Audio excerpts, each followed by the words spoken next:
If you just joined us, the program is Good Morning Abuja on NTA Channel 5. And now we are going to shift our attention to economic security. And of course, we know that 2021 has come and gone with its challenges economically. And on this program, we are going to review 2021 and see some of these challenges we encountered as a nation economically, and looking forward to 2022 and what it is going to bring for us economically as well.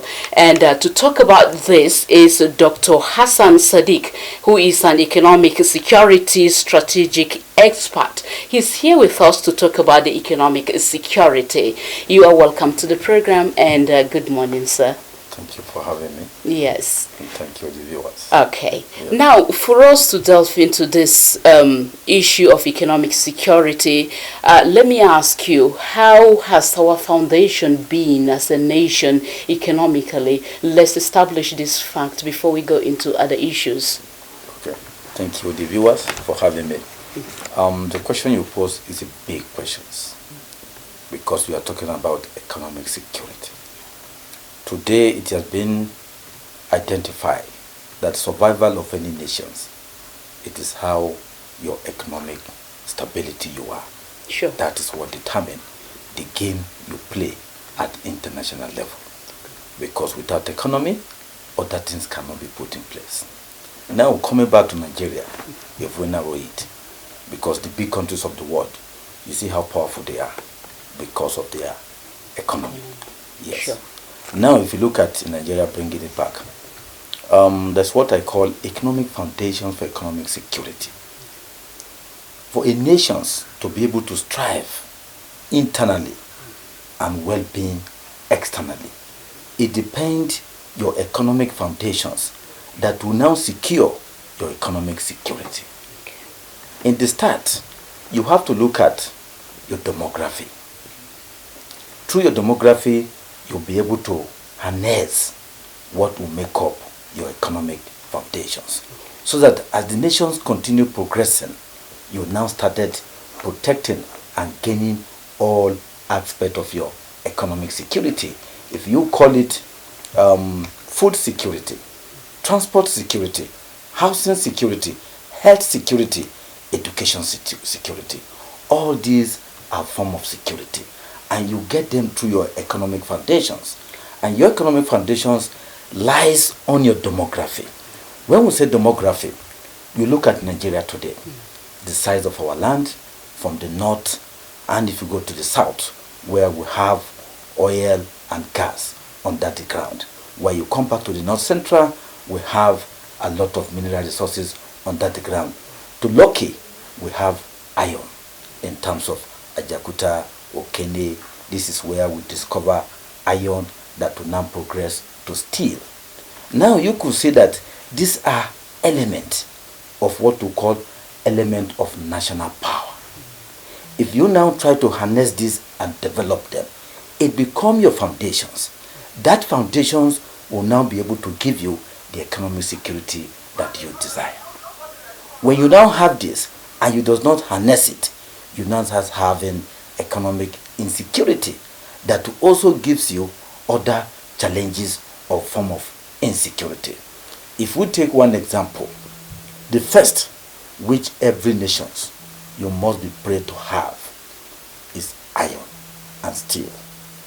Chinese in 1958, a leader who took over, which we call Mao of China, at that time he said what he is going to achieve during his time is to build a steel industry that surpasses the Europe and America.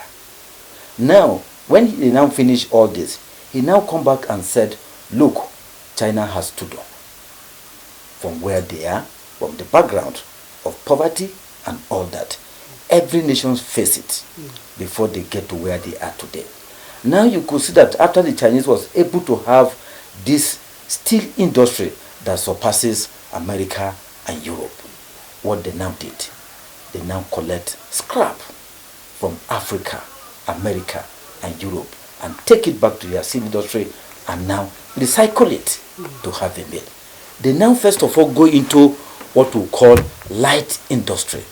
Light industry means you produce spoon, plate, bicycle, things that are easy, that does not require a heavy productions.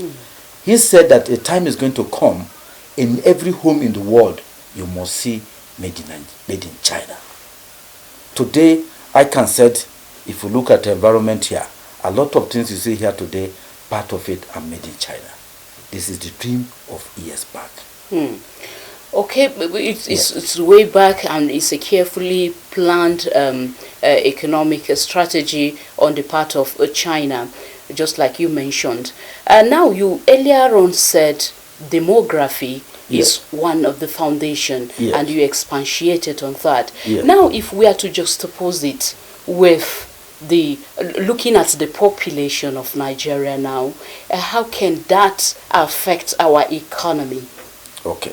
Now, when people often said that overpopulations is our problem, I have often argued publicly and privately that our population is a blessing to us. It is because we will not be able to think deeply how do we make use of the populations, rather blaming problem on populations. Population is a blessing.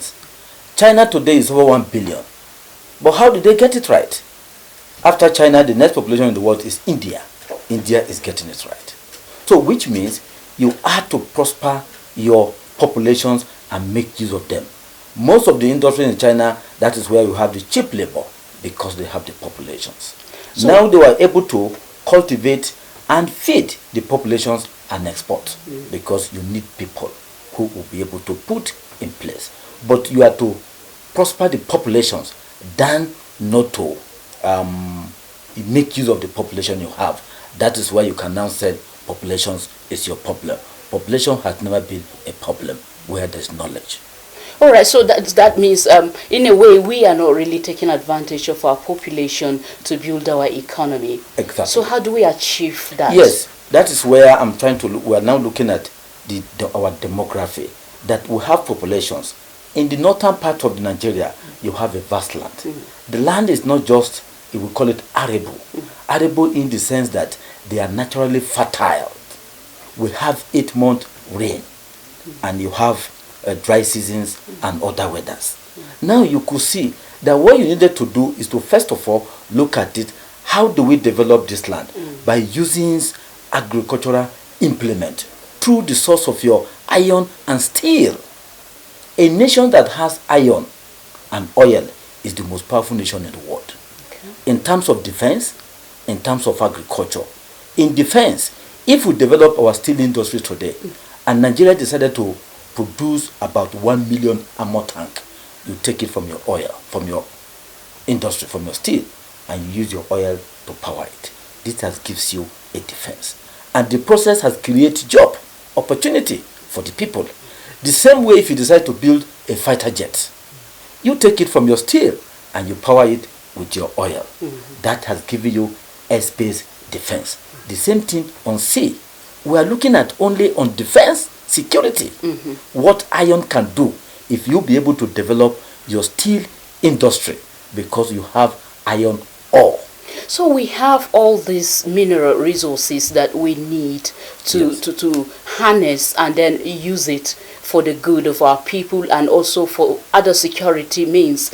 But where is the missing link? I call it the in-depth lack of knowledge of leadership.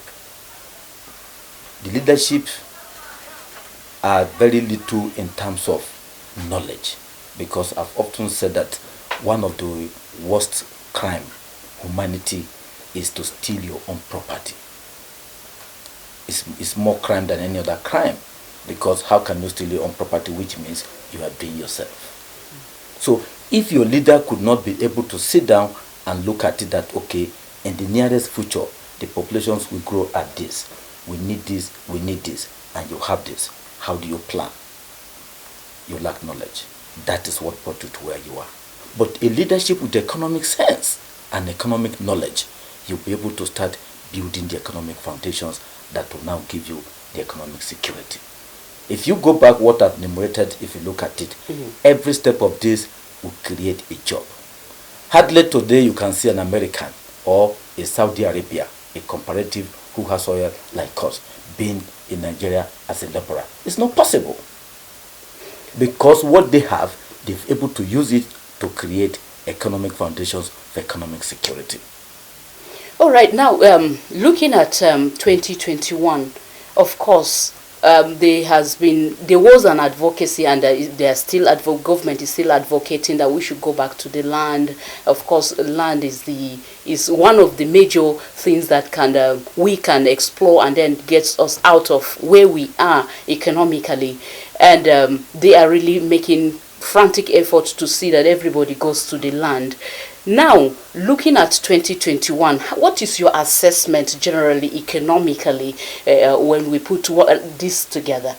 Yes, if you ask me, as an economic expert, government is trying their best because you cannot give what you don't have.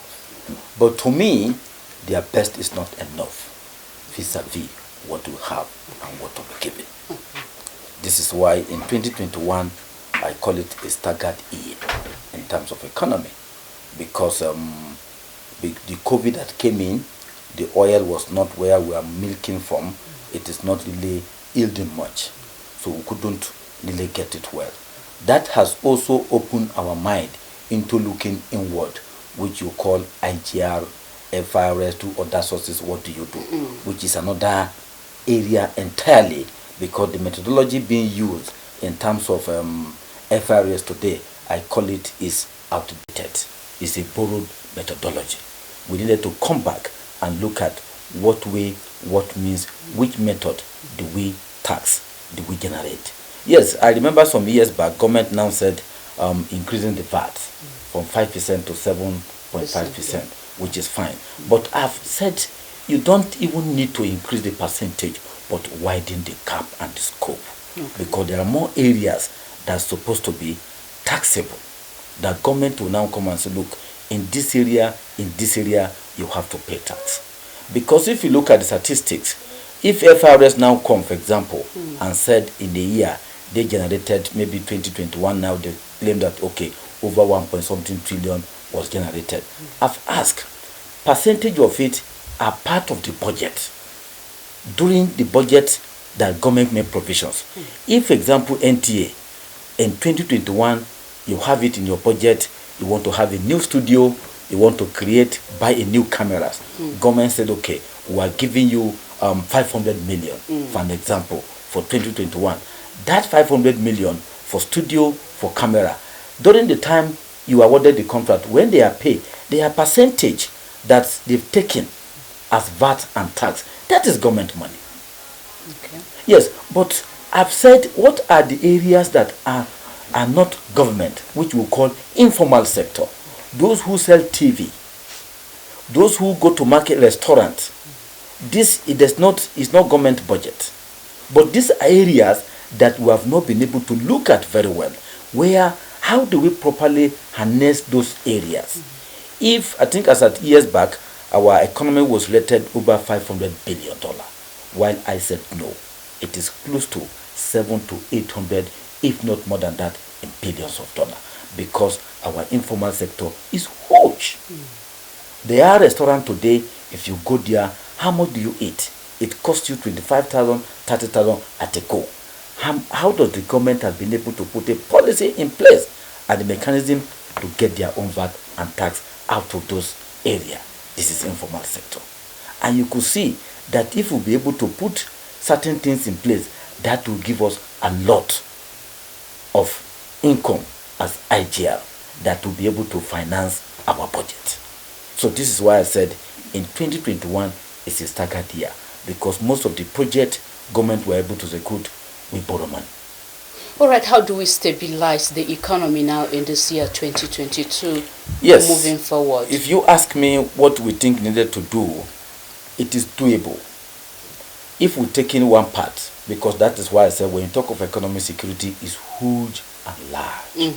Now, if we are looking at agriculture and taking as an example how government can get it right. If I give you example, because research has been conducted, Nigeria is the largest cassava producer in the world. 25% of world cassava is being produced in Nigeria. Okay. Kogi State and Benue State are largely the front states that produce this huge. Now, industrial starch is a hot cake in the world because of pharmaceutical industry and textile industry. Which is a byproduct which is a cassava. byproduct of cassava. Okay. Now India is the pharmaceutical industry of the world, while Chinese is moving fast in terms of textile industry today. To give you the large quantity of textile, the large quantity of drugs that you needed is India. And all this has input of industrial starch. And industrial starch are getting from cassava. But coming back here, we don't have the milling that process cassava into industrial starch. So which means you are only selling your raw material. Meanwhile, you need to have the Exactly. equipment for extraction and for other extractions things. and all that. So I will now advise the government that if you're already having the percentage of 25% in terms of cassava, all you needed to do said no, we can only export 2% of the raw, while the rest should be extracted here to get the byproduct, so that on that basis you'll be able to export industrial starch, because it gives you more value, the value chain. It gives you more money than exporting ordinary cassava. So if government now take a strategy and say, look, this state, what does it cost in terms of capacity? If you are talking of 10 tons of cassava, of a machine who can extract the starch out of it, what is the cost? How do you bring a partnership in terms of private people, and now how many can you get in a year? You take it step by step.